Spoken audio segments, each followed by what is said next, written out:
بسم الله الرحمن الرحيم إذا وقعت الواقعة ليس لوقعتها كاذبة خافضة رافعة إذا رجت الأرض رجا وبست الجبال بسا فكانت هباء منبثا وكنتم أزواجا ثلاثة فأصحاب الميمنة ما أصحاب الميمنة وأصحاب المشأمة ما أصحاب المشأمة والسابقون السابقون أولئك المقربون في جنات النعيم ثلة من الأولين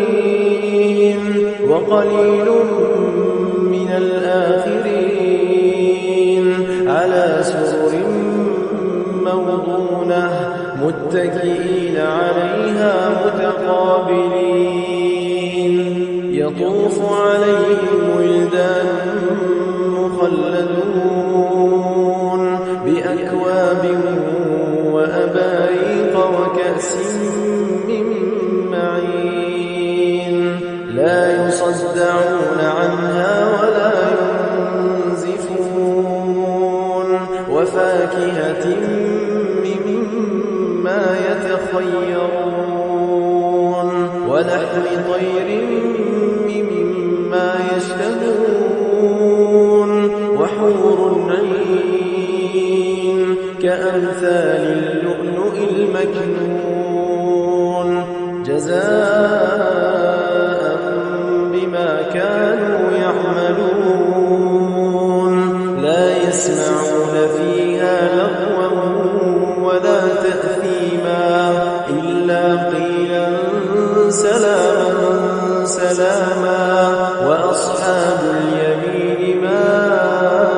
أصحاب اليمين في سدر مخضود وطلح منضود وظل ممدود وماء مسكوب وفاكهة كثيرة لا مقطوعة ولا ممنوعة وفرش مرفوعة إنا أنشأناهن إنشاء فجعلناهن أبكارا عربا أترابا لأصحاب اليمين ثلة من الأولين وثلة من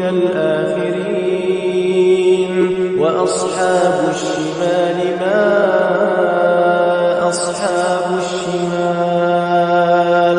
في سموم وحميم وظل من يحموم لا بارد ولا كريم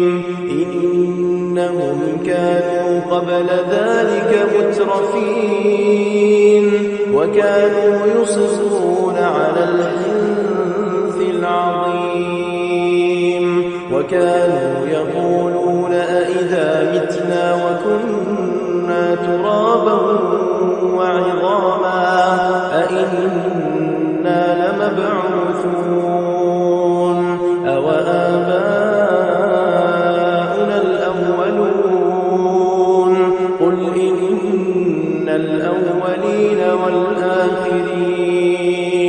لمجموعون إلى ميقات يوم معلوم ثم إنكم أيها الضالون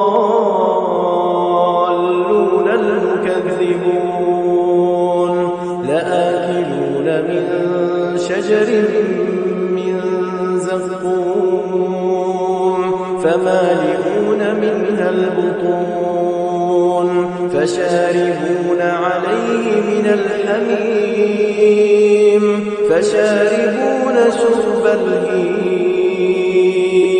هذا نزلهم يوم الدين نحن خلقناكم فلولا تصدقون أفرأيتم ما تمنون أأنتم تخلقونه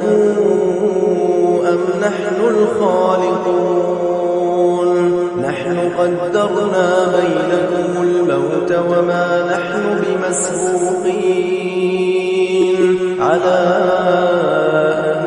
نبدل أمثالكم وننشئكم فيما لا تعلمون ولقد علمتم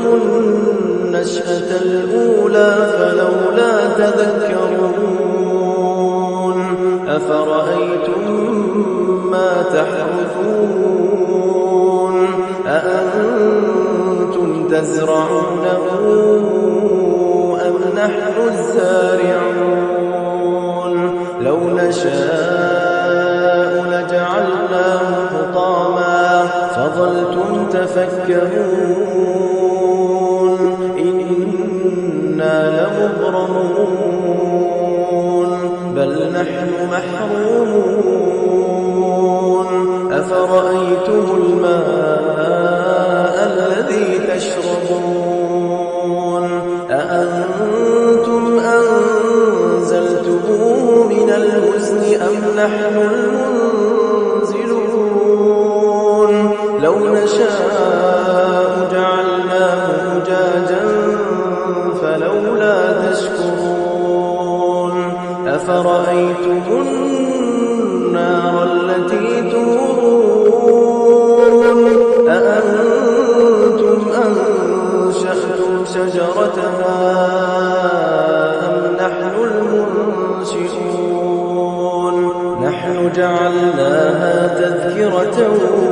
ومتاعا للمقوين فسبح باسم ربك العظيم فلا أقسم بمواقع النجوم وإنه لقسم لو تعلمون عظيم إنه لقرآن كريم في كتاب مكنون لا يمسه إلا المطهرون تنزيل من رب العالمين أفبهذا الحديث أنتم مدهنون وتجعلون رزقكم أنكم تكذبون فلولا إذا بلغت الحلقوم وأنتم حينئذ تنظرون ونحن أقرب إليه منكم ولكن لا تبصرون فلولا إن كنتم غير مدينين ترجعونها إن كنتم صادقين فأما إن كان من المقربين فروح وريحان وجنة نعيم وأما إن كان من أصحاب اليمين فسلام لك من أصحاب اليمين وأما إن كان من المكذبين الضالين فنزل من حميم وتصلية جحيم إن هذا لهو حق اليقين فسبح باسم ربك العظيم